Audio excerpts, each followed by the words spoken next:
Kashmir. And finally, we have to talk water. No civilized country can endorse this move. In the age of climate challenges that are to come, water scarcity and water wars, or anyway, used to be a theory. India shutting off Pakistan's water supply is laying the foundations for the first nuclear water war. We have said that cutting off our water supply would be an act of war. We don't say it in a jingoistic manner. We don't say it with any relish. It is an existential crisis for us. Any country on the planet, no matter their size, their strength, or their ability, would fight for their survival and fight for their water.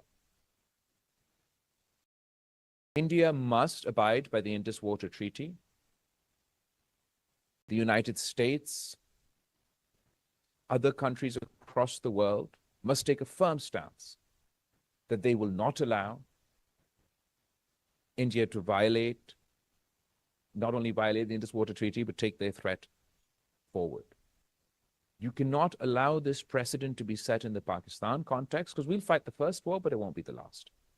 If India is allowed to cut us our water, that means that every upper riparian with hostilities to a lower riparian now has a carte blanche.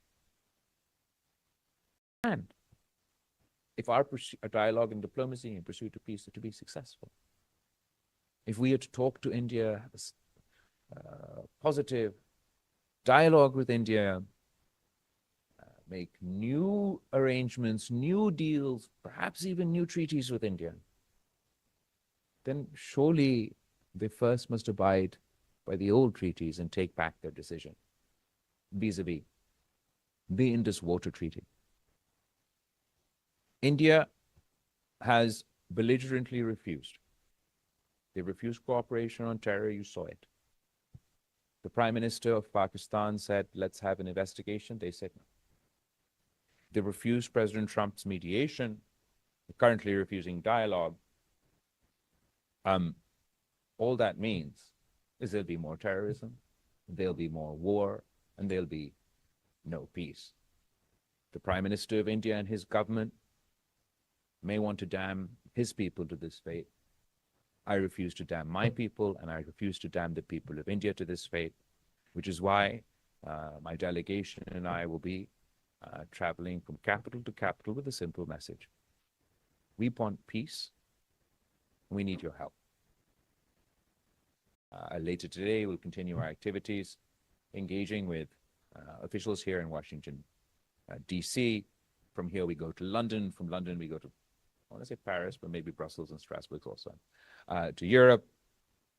And we'll keep at it until our neighbors realize that it's in their interest and in our interest to sit down across the table and figure out our issues. There's no military solution to any of our problems. And there's so much more that we can achieve together than we can achieve apart. Surely, India and Pakistan working together, we can eradicate terrorism from the subcontinent. India and Pakistan working together can create that conducive environment in Kashmir where the people that live there can live there free from repression, suffocation, and actually see prosperity. India and Pakistan's cooperation obviously would require the waters to flow freely, but but it should lead to broader cooperation. The challenge of climate change and water scarcity is a challenge for Pakistan. It's also a challenge for India. How are we going to face the coming decade? We've already experienced devastating floods, droughts, the manifestation of climate change in various forms. I believe Pakistan and India working together can meet that challenge as well. If we don't rise to this occasion, then let there be no mistake. The blame for the carnage, the devastation, the scourge that war leaves will lie at the footsteps of Narendra Modi and his government. You've heard today, I don't want to go into repetition, litigate our views on each other. We think they're extreme. They think we're extreme. But I mean, here in America, you witness it. There's Pakistani diaspora, there's American, there's Indian diaspora. We're not going to war on your streets. In the UK, there's a Pakistani diaspora, there's an Indian diaspora. We get on together very well. The problem within India and Pakistan at the moment is there's such a cutoff of any form of interaction. It's not just that our government aren't talking to each other, our artists aren't talking to each other, we don't have the same people-to-people contact, business-to-business. We don't trade. I'll end on that note. Trade. Your president is engaging in trade discussions with both India and Pakistan. And hopefully he's going to get you a big, beautiful trade deal with both India and Pakistan. But if India and Pakistan aren't trading amongst each other, then there's only a limit about how beautiful that trade deal is going to be. If India and Pakistan are not only trading amongst each other, then the economic benefits for your trade deal enhance. If India and Pakistan are trading amongst each other, it also means we allow transit trade, which increases the effectiveness of whatever trade deal is about to come about.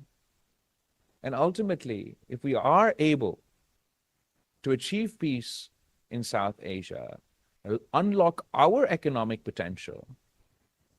I mean, you know, there's a lot of talk here about the China-Pakistan economic corridor, and obviously it's great being able to trade that way. But how fantastic would it be all the way from Pakistan all the way to the ports of Chittagong in Bangladesh? We have an India-Pakistan economic corridor. So there's this prosperity for our people, for their people, and peace in our region. I don't underestimate the challenges we face. India has clearly decided to favor unilateralism. It is inspired by hegemons all over the world. It believes that it has a license to conduct itself outside of international law. And our hope is your President Trump. So wish us luck. I'm very grateful to all of you for organizing this interaction for myself and our delegation. We've received a very positive response from everybody we have engaged with, and I look forward to meeting you all again soon. Thank you.